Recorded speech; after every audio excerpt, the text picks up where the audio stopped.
package. Oh, yes. And Kenya's watching. Thank you very much for joining us.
Let's begin by basically hope nini. Won't understand hope kanini.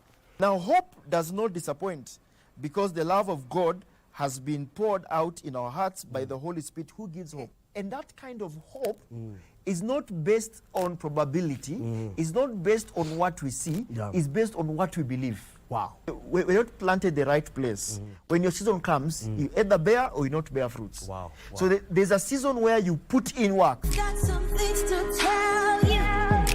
Keep on believing, keep on pushing forward, yeah. Going for a physical health check is an important step in monitoring your health. Once at the doctor's office, the normal procedure is to check your vitals. The blood pressure is a key indicator of your health. From 140, 90 and above, that would get that your blood pressure is a bit elevated, so we need to monitor it. For me, I've already done like blood pressure. You have to test your blood pressure if you're okay, and also your breathing system if you're okay also. All problems we get into originate with sin. Without sin, I'm healthy. I'm wealthy. A 20-year-old would be more concerned about their sexual transmitted diseases, so they do the cancer STD screening, maybe check their blood sugars as well, their liver function tests, because most of us at that age of 20 to 30 years will tend to abuse alcohol a lot.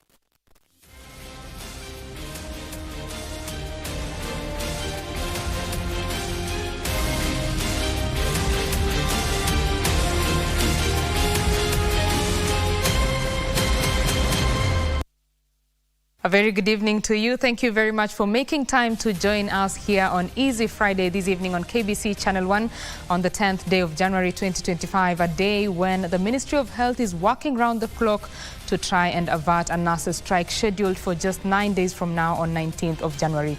The details of that story are coming up on Easy Friday, but here are the highlights.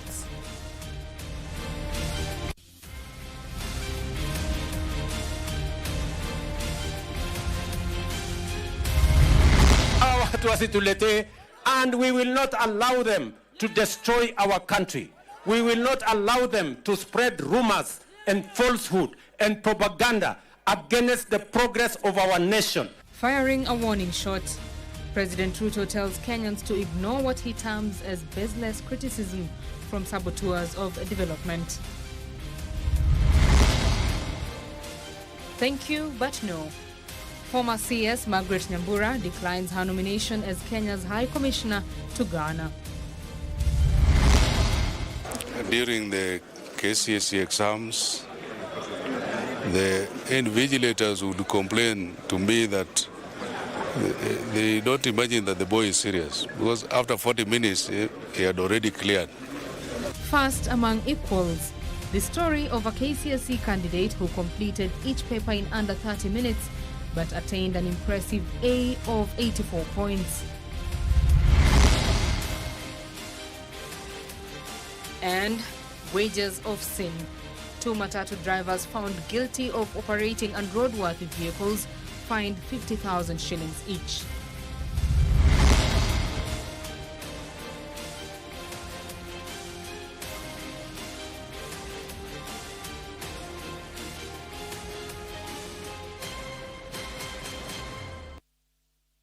Tonight, I'm holding the fort for my colleagues Karen Kibet and John Kago. My name is Betty Kiptum, and Anne Wangeshi is my colleague on the sign language interpretation. Now, 3 people have died following an accident involving a light aircraft at the Kwachocha village in Malindi, Kilifi County. The Cessna plane was on a routine training flight when it reportedly developed a technical hitch, forcing it to land on the Malindi-Mombasa highway. Among those who died was a boda rider. The flight instructor and 2 of his colleagues survived and were taken to a private health facility nearby as authorities began investigations.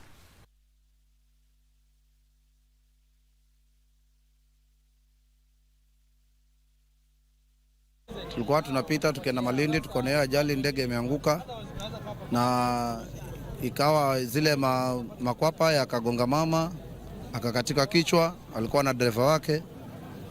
Ndege nayo pia ikachomeka, wale pilot pale ndani wakaruka wote. Kuja hapa mbio kufika hapa ndege inaungua.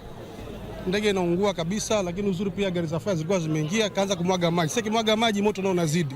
Kimwaga kwa sababu ya mafuta nafikiri ya ndege. Kimwaga maji moto unazidi, tukakimbizwa mbio. Wanaohusika na hizi ndege na airport wazidi kuongeza safety. Wasifikirie safety ni ndani ya airport peke yake, kwa sababu all these are dangerous zone areas ambazo ndege zikija zina land, so lazima safety ipatikane katika area. Wasiconcentrate na inside sana. Tuache tu hii sehemu, kwa sababu wale wachunguzi wa ajali za ndege tayari wako kwa ndege, wanakuja na wako karibu kufika Malindi. Wakifika tu Malindi airport watakuja hapa, watachukua hii sehemu yote, sasa wafanye uchunguzi.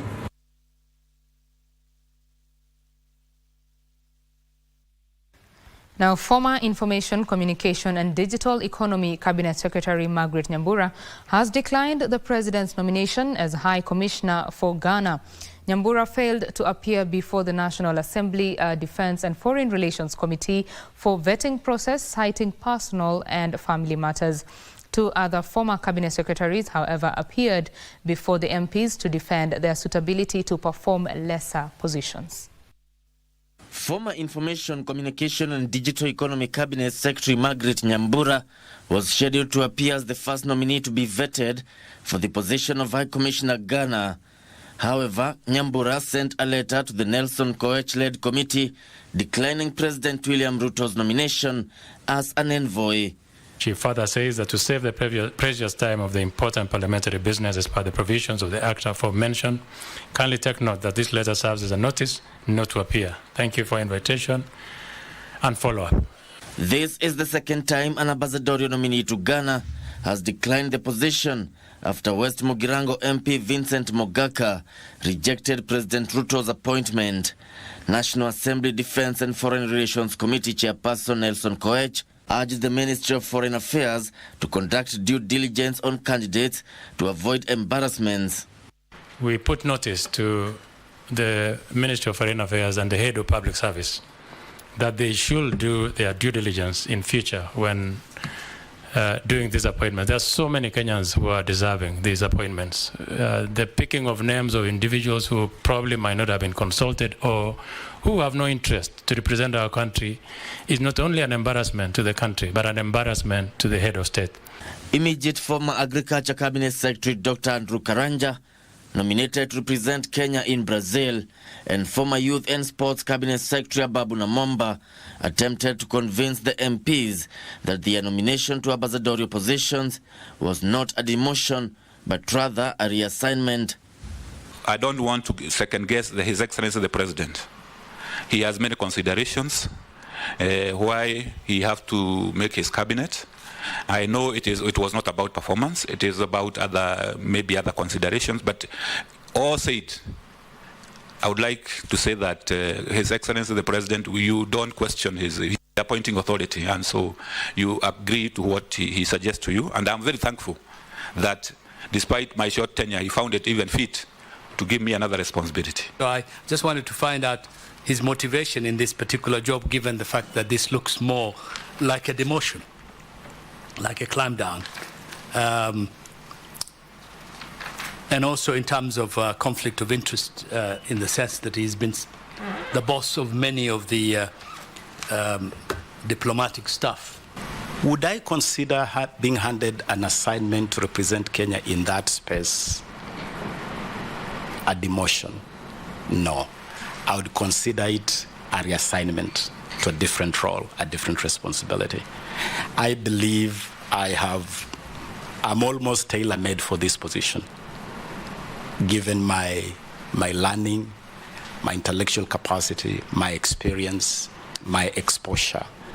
Former Deputy Inspector General of Police Noor Gabo, nominated to be the first Consular General in Haiti, attempted to convince the MPs why Kenya should open a mission in Haiti where it has no business links. One of our pillars is peace, security, diplomacy. That's the key indicator that my credentials plus the diplomacy, which I will bring it through my years' experience with the United Nations, will be a key in this mission which we are opening once I'm confirmed. Gabo also assured MPs the welfare of the 400 Kenyan police officers serving in Haiti was enhanced contrary to social media reports of delayed payment. Yeshok Washira, Easy Friday.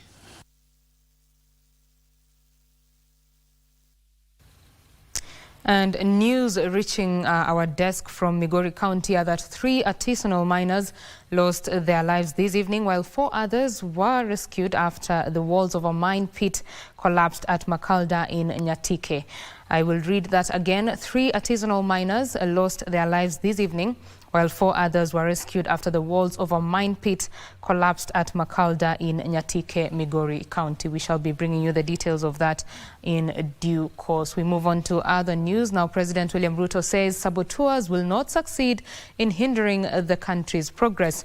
Speaking in Uasin Gishu County after launching development projects on the second day of his 3-day working tour of the North Rift, the president said his administration has set the country on a development path. Wycliffe Okech has the details. The head of state continued his working tour of the North Rift region on Friday, commissioning and inspecting development projects across Uasin Gishu County, including the operationalization of the Ngera Technical Training Institute, as well as inspecting the ongoing construction of the Kimuri Dam, both in Kapseret constituency. Yani muko area.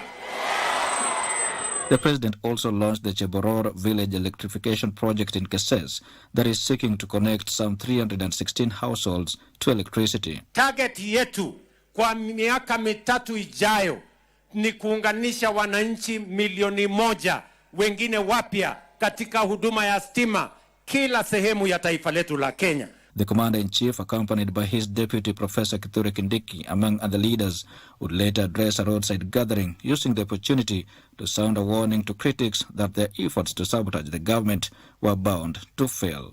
Hawa watu wasitulete, and we will not allow them to destroy our country.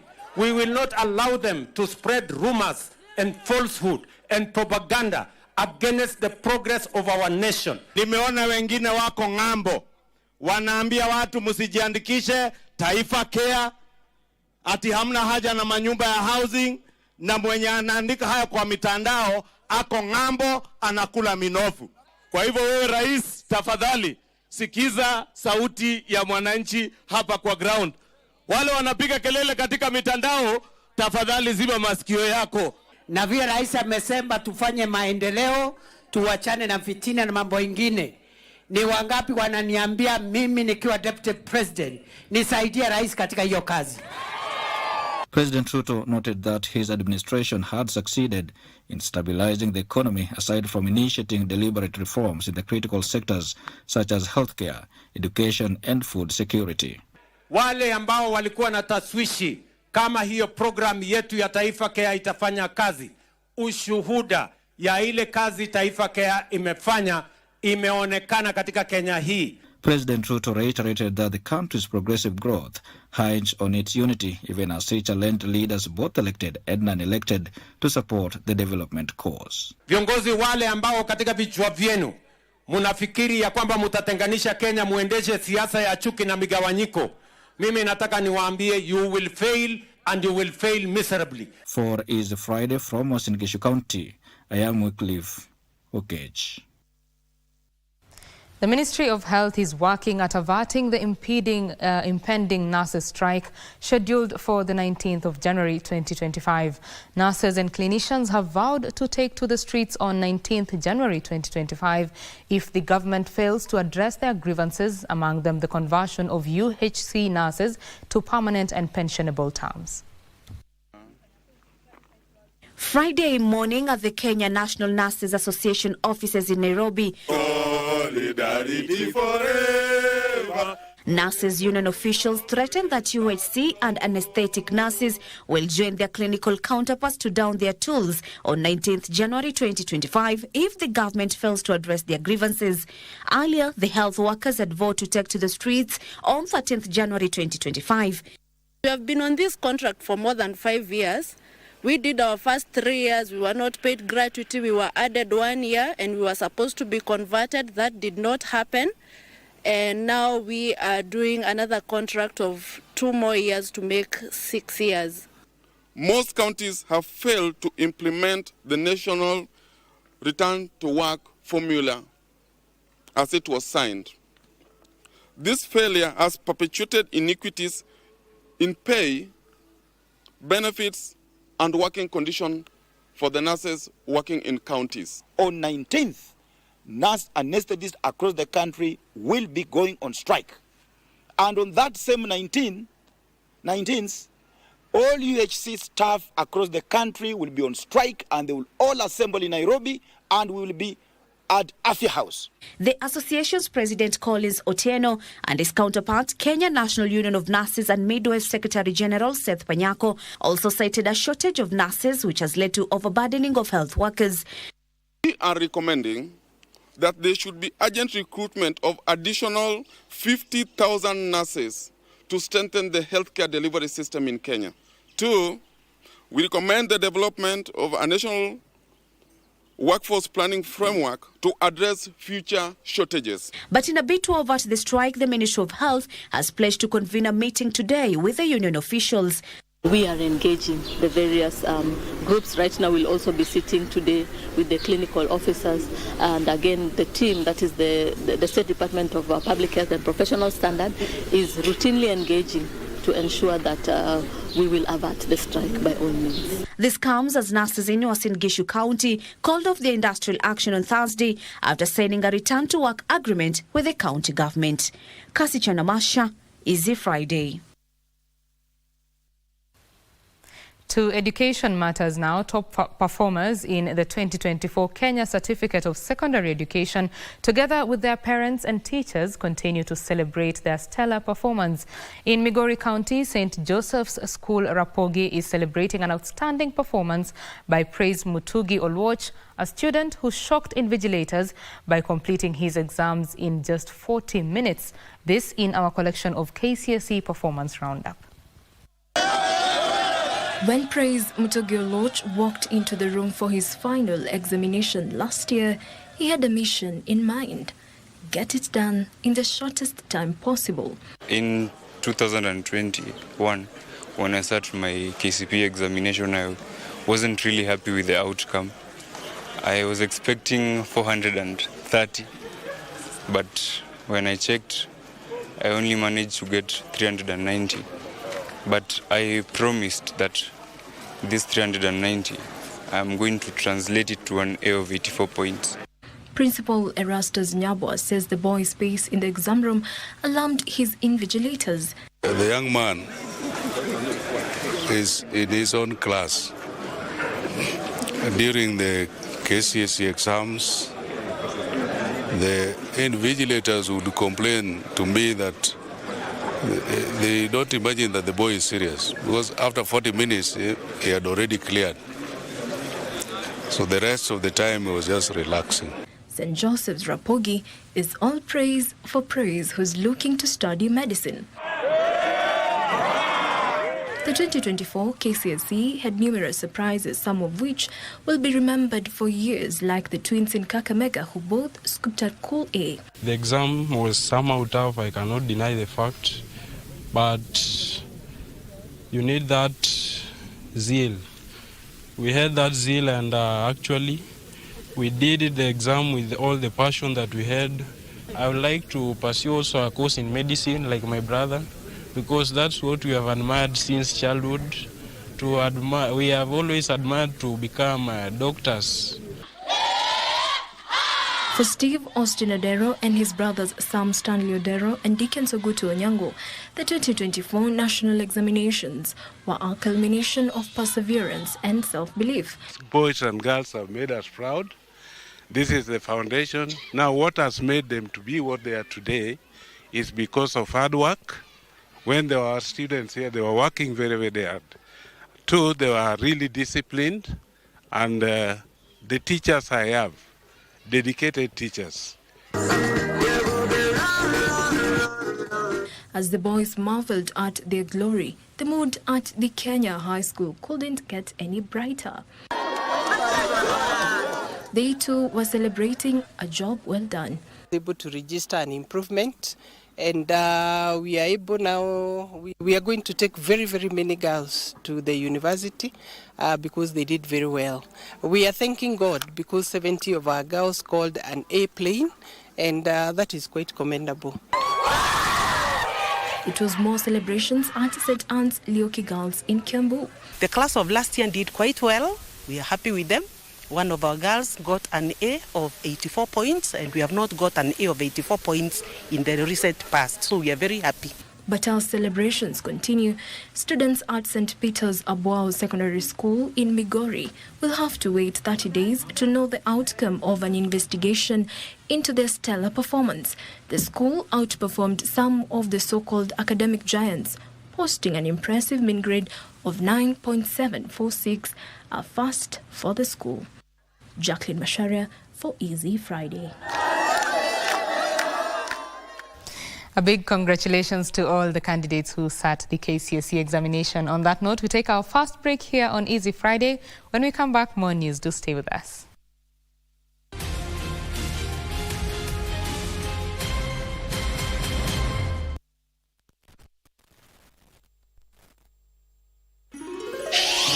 Star 570 hash.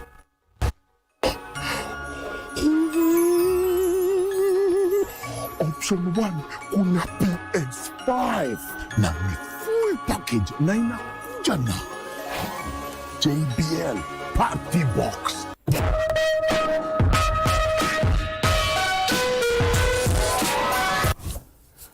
Hiyo boom experience pia iko.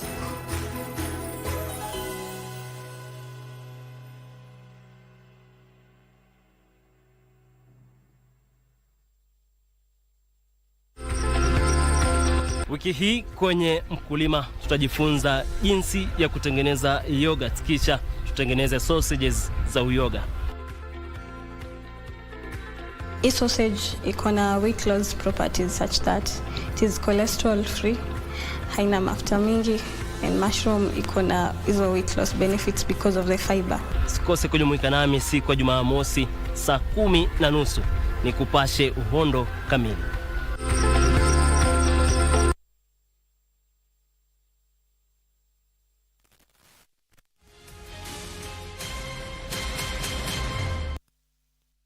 Welcome back. You're watching Easy Friday.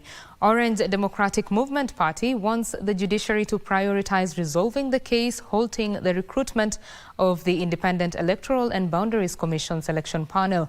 Led by its acting party leader Anyang' Nyong'o, ODM said the delay has delayed by-elections in various constituencies, including Banisa, Ugunja, Magarini, hence depriving the respective constituents the right to legislative representation. Giverson Minor has the details. In their first press briefing in the new year of 2025, the Orange Democratic Movement on Friday called out its members swearing allegiance to rival parties, including Kenya Kwanza Alliance. We must all be guarded in pronouncements on the future of the party and particularly refrain from beating the drums of our competitors. In a statement read by its Secretary General Edwin Sifuna, the party that also forms part of the broad-based government with Kenya Kwanza vowed to compete with political opponents to fill all positions in the 2027 elections. We call on all our members to remember that ODM remains a distinct political party in competition with all others to win power by democratic means. ODM also expressed concerns over the delay in constituting the Independent Electoral and Boundaries Commission selection panel resulting from litigations in court. We are aware there are court orders in place stopping the empanelment and want to urge the judiciary to expedite the resolution of these cases as a matter of national urgency. They lamented Kenyans in Ugunja, Banisa, Magarini and several wards across the country lack representation in parliament due to the absence of an electoral commission that also affects boundaries delimitation exercise. ODM as a party is one of the most affected by this continued state of affairs. We are down 3 members in the National Assembly alone with pending by-elections in Ugunja, Magarini and 1 nominated member, all which were held by ODM. There is also the question of boundary review, and we feel as a party that we are running the risk of getting into a very serious constitutional crisis. The party also wished their former party leader Raila Odinga best of luck in the African Union Commission chairmanship elections scheduled for February this year. Giverson Minor, Easy Friday. Now, students in 62-day secondary schools in Kiharu constituency will continue paying 1,000 shillings per term following the extension of the Kiharu Masomo Bora program. The education support program, which was launched by the area MP Ndindi Nyoro last year, through the initiative, learners pay only the 1,000 shillings per term, with the balance in fees being settled through CDF. Speaking when he launched Phase 2 of the Kiharu Masomo Bora program for day secondary school students, Nyoro emphasized that the initiative is designed to ensure no student is left behind in their education. He said fruits of the education support initiative are evident after beneficiaries posted better academic results. Kumekuwa na upungufu ya wanafunzi katika day schools ama secondary zote za Kenya kwa sababu hakuna form 1s, na tunajua secondary schools mingi they have had to raise their school fees because they have fewer students, but most of the costs are still static. But here in Kiharu, at the Kiharu Masomo Bora, school fees for all our day schools will continue to remain as only 1,000 shillings per term. Katika hiyo pesa, mwanafunzi anakula shule from Monday to Saturday. Nyoro also announced that the National Government Constituencies Development Fund has allocated 100 million shillings to improve infrastructure, among them the construction of science and computer laboratories. Tumetoa pesa ya CDF over 2 years period, 100 million shillings, ambayo hiyo pesa ni ya kujenga majenzi ya laboratories, computer labs and libraries in our day schools. Because going forward, we want to deepen our knowledge and education in Kiharu. Hatutaki kujua mzazi anapiga kura wapi. Mwanafunzi apewe nafasi ya kwenda shule hata kama mzazi wake hapigi kura hapa Kiharu. Education stakeholders in attendance urged parents to embrace their parental role to secure the future of their children. Christine Matunda for Easy Friday.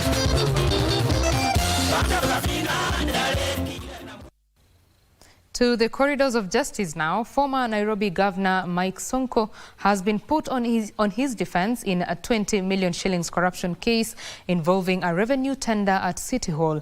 Anti-corruption magistrate Charles Ondieki said there was a prima facie case established in the 7 counts. Mike Sonko is accused of conspiracy to commit an offence of corruption, money laundering, conflict of interest and acquisition of proceeds of crime. The court, however, acquitted the former governor and his co-accused in the main charge of conspiracy to commit an offence of corruption, mainly bribery of 10 million shillings, as an indictment to facilitate payment to Webtrade Limited by the Nairobi County government. The former governor, through his lawyer Asan Yukundi, told the court that they will call a total of 15 witnesses. 4 of the witnesses are officers from the DCI headquarters. Meanwhile, drivers of the 2 PSV Matatus impounded by the National Transport and Safety Authority for flouting traffic rules along Magadi Road have pleaded guilty to the charges and have been fined 50,000 shillings each, or a 6-month jail term. John Mwangi and Dominic Amaya are charged with operating unroadworthy vehicles with, among other faults, TV screens obscuring the driver's view, tinted windscreens and unprescribed lights. Pia vile vile tutalipa fine shilingi 50,000 mwendela miezi 6. Utakisha hiyo gari kwanza imepitishwa na NTSA, imeangaliwa kulingana na ile ripoti, utaipeleka for inspection within 7 days. Tutaraja hii kesi tarehe 20 mwezi tuone kama imekuwa sawa. The vehicles were seen plying the road in violation of traffic rules that have since caused an online uproar. Yusuf Far reporting for Easy Friday. Moving on, 2 former Kenya Broadcasting Corporation employees are among 109 Kenyans shortlisted for principal secretary positions. Former KBC Managing Director Dr. Nahim Bilal and veteran newscaster Pauline Shegu are among the successful applicants, according to a list published on Friday in the local dailies by the Public Service Commission.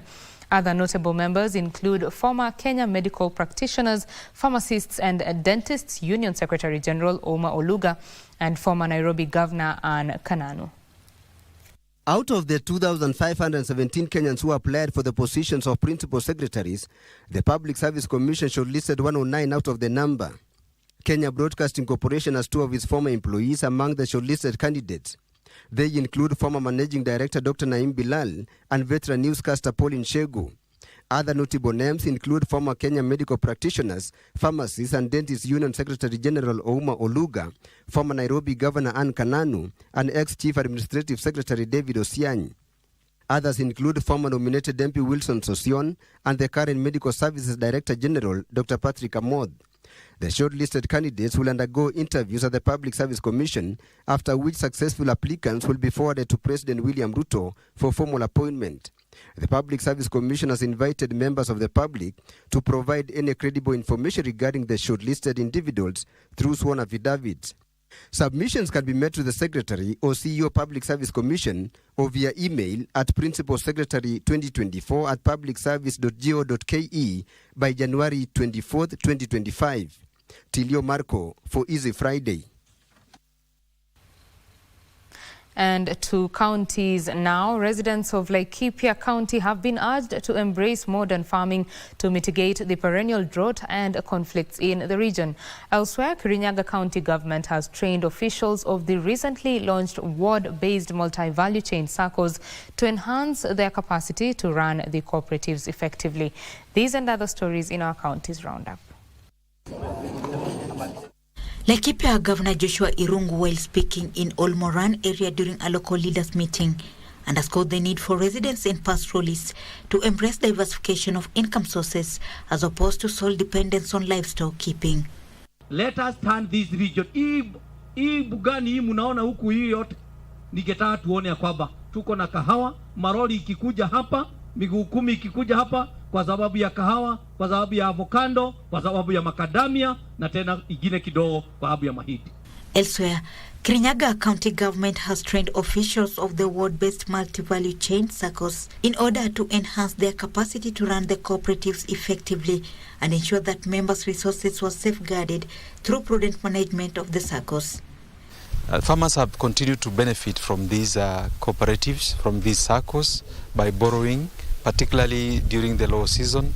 They are able to borrow, meet their needs, and when they sell their produce, they are able to get back and pay back their loans. In Meru County Executive Committee member for Lands and Physical Planning, Monica Gadhono, has asked the members of the County Assembly to approve the names of the Meru Municipality Board members in order to benefit from World Bank grants, which will help in the development of the municipality. We are requesting our MCAs, because the ball is on their side. Governor has done his part. He brought the first list. It was 2 were approved, 5 were dropped. We brought again a list of 5. From August, we are still waiting. So Meru municipality, and we have a dream of making Meru municipality a city. Martini Maslin for Easy Friday.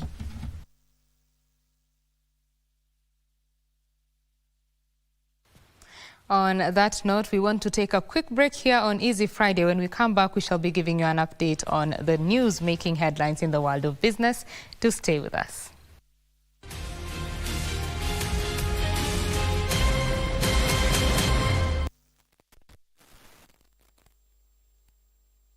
Here we go. Cheer your favorite team and win big on MeChezoBet.com.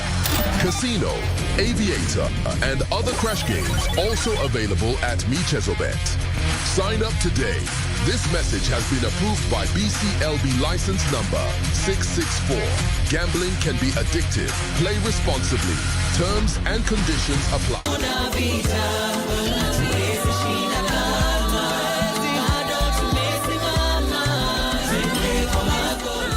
Let's begin by basically hope nini. We won't understand hope kanini. Now hope does not disappoint because the love of God has been poured out in our hearts by the Holy Spirit who gives hope. And that kind of hope is not based on probability, is not based on what we see, is based on what we believe. Wow. We're not planted the right place. When your season comes, you either bear or you not bear fruits. Wow. So there's a season where you put in work. Got some things to tell you. Keep on believing, keep on pushing forward, yeah.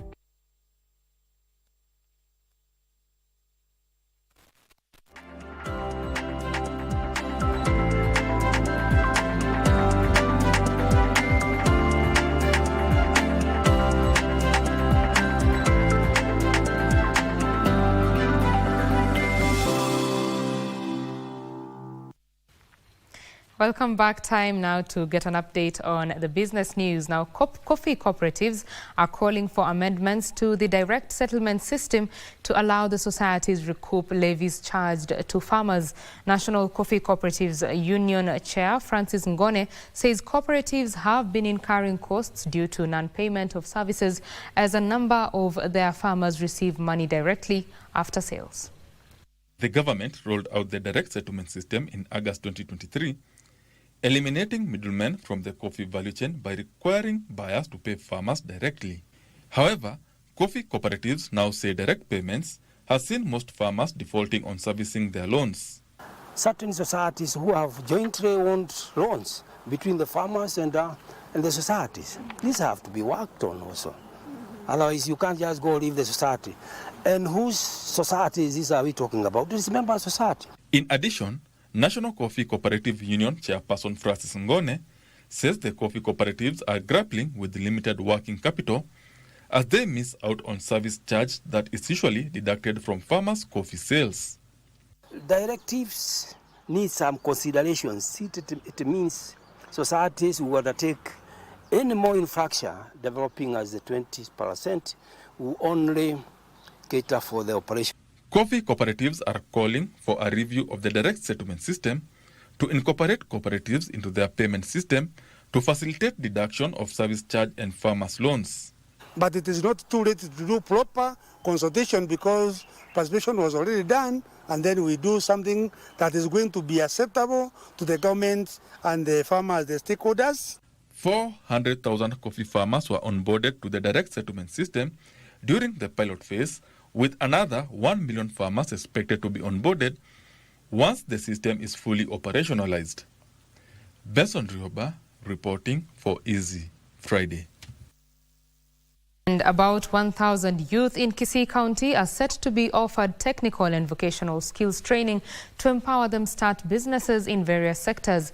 The training, being financed by KCB Foundation, will focus on building and construction, carpentry, electrical installation, catering and hospitality, automotive engineering, domestic services, sustainable agribusinesses, beauty and personal care, IT and creative arts. And the deal between KCB Foundation and the Kisii County government beneficiaries will, upon completion of their training, receive industry-specific toolkits to help them start their own businesses and transition into self-employment. Kisii Governor Simba Arati says the training will boost both youth employability and the local economy. This is a significant milestone towards empowering the young people of Kisii County. We also want to recognize the efforts of all the KCB group staff who also worked with the county leadership in the various villages and were able to talk about this program and sensitize the young people to be able to join this program. The training will be delivered through National Industrial Training Authority certified technical and vocational education training institutions. The importance of vocational training cannot be gainsaid, as it addresses growing level of unemployment currently experienced in the country, given that the graduates are able to go directly into self-employment through self-reliance skills. Further afield, TikTok will appear before the U.S. Supreme Court later today in a last-ditch effort to overturn a ban in a case testing the limits of national security and free speech. The social media platform is challenging a law passed last year ordering the firm to be split from its Chinese owner or be blocked from the U.S. by 19th of January. Here are the details of these and others making headlines across the borders. The U.S. government is arguing that without a sale, TikTok could be used by China as a tool for spying and political manipulation. But TikTok rejects that claim, arguing it has been unfairly targeted and the measure violates the free speech of its some 170 million American users. Lower courts have sided with the government, but the case was complicated last month when U.S. President-elect Donald Trump weighed in on the dispute and asked for the enforcement of the law to be paused to grant him time to work out a deal. TikTok is already banned from government devices in countries such as the UK and faces more bans in more countries.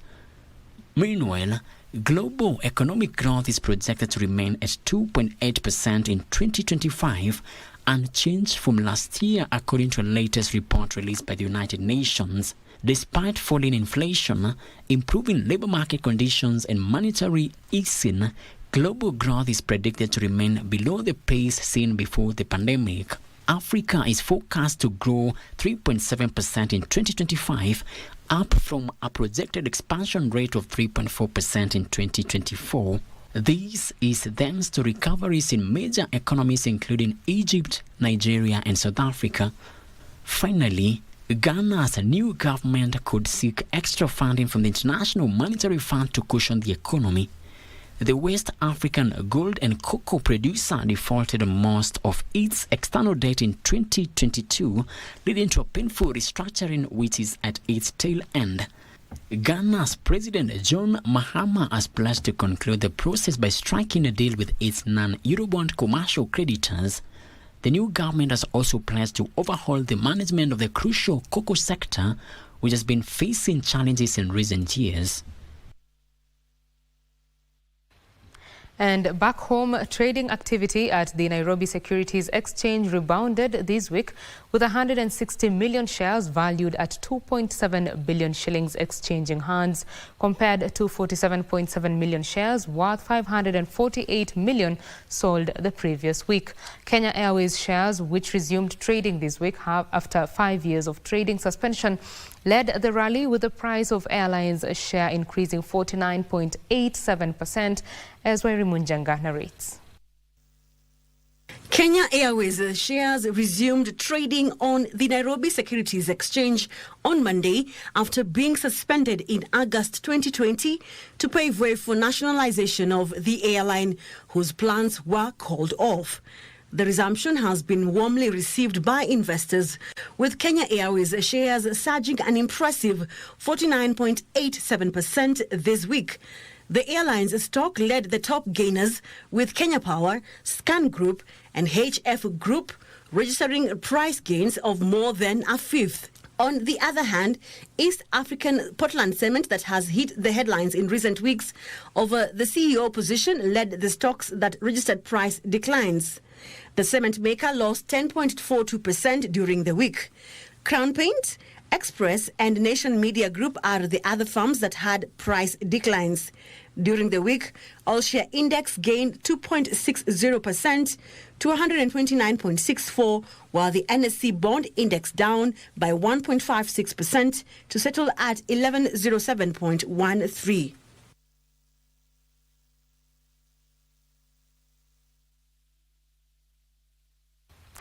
And that is the business news this evening on Easy Friday. Sports news is coming up with Bernard Okumo. Do stay tuned. We shall be back with the sports news.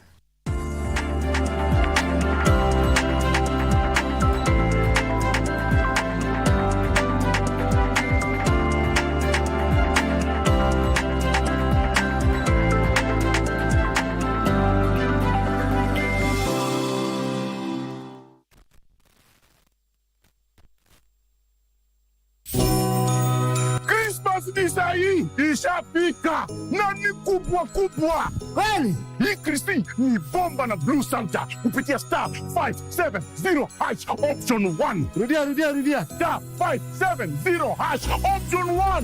Iko PlayStation 5 na 55 inch TV na iko 500,000 Kenyan shillings. Nambuzi moja nambuzi 1 million Kenyan shillings na Samsung S24 Ultra. Naguzi moja. Iko 2 million Kenyan shillings na iPhone 16 Pro Max. Naguzi mbili. Blue Santa amekuja na zawadi kibao. Nani kubwa hapa kuna ndogo ndogo. Hapa Christmas ni bomba.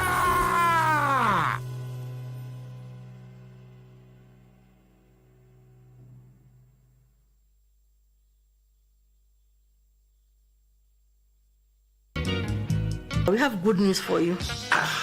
That's how I like. Tulimpata leo around saa 9 hivi asubuhi. Yes! Yes! Kaikara does not. He does not forgive easily. What will you have, my dear? Let me have the good news first. I got that monster. How did you get him? Has your mother told you that Kaikara has all her phones stopped? What? Ukajua tu ile mbuka tumechapia dosi usiku kucha.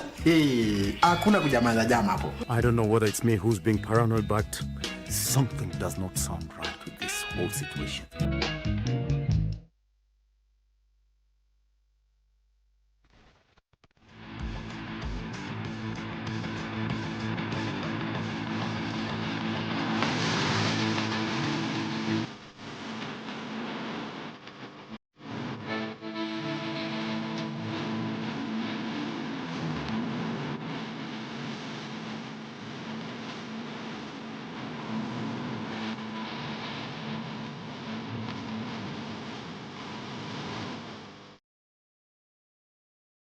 A very good evening and welcome to Channel 1 Sports with me, Bernard Okumo. Let's begin with the latest from Gombani, that's in Pemba, Zanzibar, where the ongoing Mapinduzi Cup has just finished the match between Kenya and Zanzibar. Kenya losing by a goal to nil to Zanzibar, and that particular result means that Harambee Stars will not be advancing to the final of this particular showpiece, and that one, the host will now meet Burkina Faso. Burkina Faso, of course, they did beat Tanzania as well as Zanzibar in their two matches, and they have 6 points.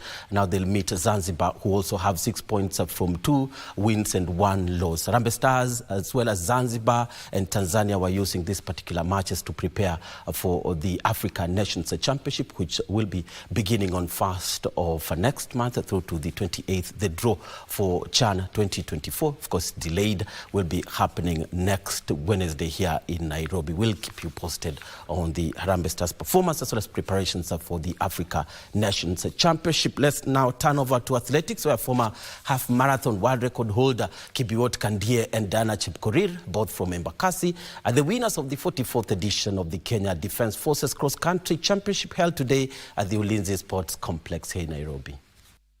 Sergeant Kandie, who reclaimed the title he lost last year, led from gun to tape to stop the clock in the 10-kilometer race in 29 minutes 24.8 seconds to bag his 5th KDF cross-country win. Wesley Yego of Laikipia Airbase finished second in 29 minutes 28.7 seconds, ahead of Wilson Toh of Kahawa, who came home third in 29 minutes 47.7 seconds. Kandie will now switch to the marathon race, where he's set to debut at the Seoul Marathon in March this year. What I did extra to my normal training is the power training. And power training, of course, you must do the hill walk and the slope sprinting, whereby you will have the powers to resist all the pace, because the competitors also have done the training. Fresh from winning the 6th cross-country series in Kisii last weekend, Diana Chepkorir outsprinted Joyce Chepkemoi to claim her first title in 33 minutes and 14 seconds, which was a great improvement from her third finish last year.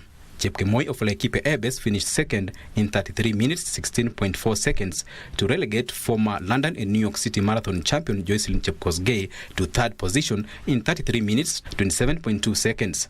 Hii ni mara yangu ya 4. Last year nilikuwa number 3. Leo nikasema acha nijaribu hata mimi nishinde. Sikuwa natarajia nishinde, lakini vile niliona tu number 2 amerelax, nikasema acha nijaribu. The one-day championship, which brought together 17 KDF teams, was used to select a team that will represent the forces at the National Cross Country Championship set for the 8th of next month in Eldoret. Well done, Dismas Otuke, with that report on KDF Athletics Championships. So moving on, Angelo Kutoi is all ready to defend her doubles title in the ITF W35 tennis tour when she partners with Sada Nahimana of Burundi in tomorrow's finals at the Nairobi club. The pair dismissed the Japanese duo of Nagomi Higashitani and Rino Nokuaki 6-2, 6-3 in the semi-finals to set up the final clash against Demi and Lian Tran of Netherlands. The Kenya tennis star also progressed to the semi-finals of the women's singles, and she beat Monica Stakiewicz of Poland 6-2, 6-1 after she lost the first set 4-6. She will face another Polish Zuzana Pawlowska in the semis scheduled tomorrow after Monica eliminated Sada Nahimana in the quarters. Seed number 2, Joanna Garland of Chinese Taipei, stayed on course for her second singles title when she beat Pes Francesca of Italy to set up a semi-final matchup against Vicky van de Pie of Belgium, who dismissed Alicia Rega 7-5, 3-6 and 6-1 in the other quarter-final match. I was trying to be aggressive, but she was all over the court. And I feel like when I lost my service game, I kind of dropped down, and that's when she took the advantage and went all the way up. But after the first set, I feel like the toilet break gave me time to relax. Definitely enjoying just going out there, playing the same way I played the second set and the last set, and see what I can do tomorrow. But hopefully I'm just going out there to enjoy and hopefully come out with the win. I won the first set because I was more consistent than Angela. I was making less mistakes, and I think I was more calm in important moments. That's why I won the first set, but she was playing well all the match. Second set, she won 2 or 3 important games on which were close, and that's why she took the lead immediately in the second set. I tried to bounce back, but it was tough, obviously.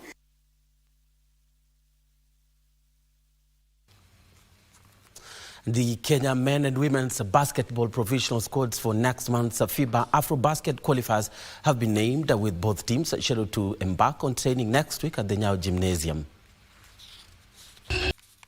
And across the borders now, where the stage is set for another El Clasico between Real Madrid and Barcelona this Sunday in the Super Cup finals after the Spanish champions beat Real Mallorca 3-0 in their semi-final at the King Abdullah Sports City. Jude Bellingham scored a second-half strike, Valiant's own goal, and Rodrigo's stoppage time winner cemented the Los Blancos' win in the FA Cup third round. Everton beat Pittsburgh 2-0 at the Goodson Park Stadium as Fulham put 4 past Watford with only one reply at the Craven Cottage to advance to the fourth round. Mbappe. Vinny Jr. drifts in from the wing. Vinny Jr. over Mbappe. Rodrigo! Crashes off the post. Falls to Mbappe. Mbappe blasts it in. Comes to Bellingham. Bellingham squeezes it in! If at first you don't succeed, try and try and try again. And Real Madrid get the insurance of a second goal. Mbappe's in there, defender scores. Victory complete for Real Madrid. Will get it done. We've seen it 1,000 times before. And there's the third, swept home by Rodrigo. Flicked it through and Beto, no flag, it has to be, and is. Limited celebration. Jai taking a rare spot kick for them here. A chance to send Everton through to round 4, which he's done. Well, and that's it from the sports desk. Thank you so much for watching. I'm Bernardo Kumu.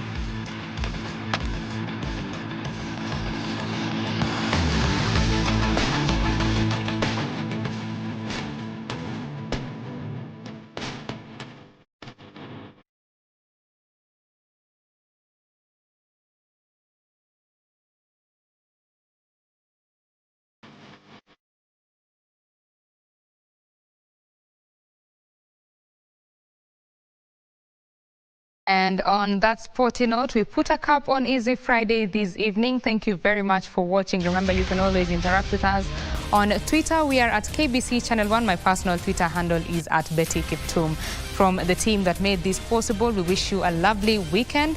My name is Betty Kiptum, and Anne Wangeshi has been my colleague on the sign language interpretation. Good night.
Star 570 hash.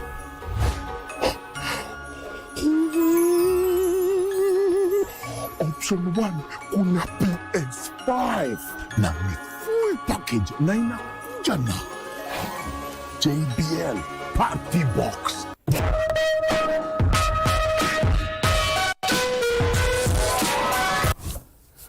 Your boom experience pia iko.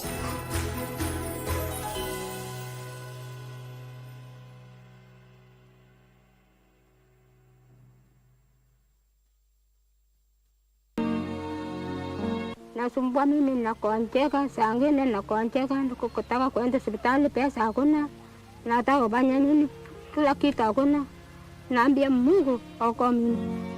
Simeanza juu kwenye shingo, kifuani. Niko na shida sana, mwili wangu wote umejaa tezi, wote mwili wote umefutuka kabisa kila mahali. Sasa hata kukula ni shida, kulima ni shida, sijui nifanye nini. Sasa mzee ukisema ulazimisha aende kibarua, ajiwezi. Karibu mtazamaji kwenye kipindi Sanaa. Ni kipindi maridadi taifa letu la Kenya. Nairobi Kusini, hapa katika kaunti ya Nairobi, siku ambapo tumeandaa kusikiliza kutoka kwao. Je, wana jipya lipi tena? The way that you come Mario, baby girl make you draw for me oh. Sasa sina wasiwasi, usalama umetujia. Sasa mambo ni mawa. Tunayatunza mazingira. Je, kuna ukweli katika hilo? Kupitia kwa upandaji wa miti, unapata kuwa tukipanda miti mingi, serikali yenyewe imetoa watu na vijana ambao wanasimamia katika kazi hiyo. Mfano ni shule yetu, tumepanda miti, lakini hawa watu wako wapi? Hawajakuja kuangalia hizo miti. Hawa vijana wako wapi wenye kuangalia hizo miti? Mjuzi alichochewa kuchukua mchuzi wa mchukuzi. Mjuzi alichochewa kuchukua mchuzi wa mchukuzi. It's the start of the year and it's time for us to actually revisit our finances. Look at it holistically as a person who exists, as a Shiko, with all the things you do. That budget should address all of them. Yeah. So definitely, so we're looking at the smart ways to start 2025. So right now you've said, let's account for everything. In the current wave that we're in right now, prices are going up every 3 months. It might slow down, but if we're to go with history, so Kenya was in the same place it is now in 1991, where our cost of goods went up by 100%. Oh, substituting, yes. Let's find ways of cutting our costs. Dining out, do you have to go out every weekend? Think about it. If you can't afford it, you can't at this point. But find fun things. Here we go. Cheer your favorite team and win big on MeChezobet.com. Casino, Aviator, and other crash games also available at MeChezobet. Sign up today. This message has been approved by BCLB license number 664. Gambling can be addictive. Play responsibly. Terms and conditions apply.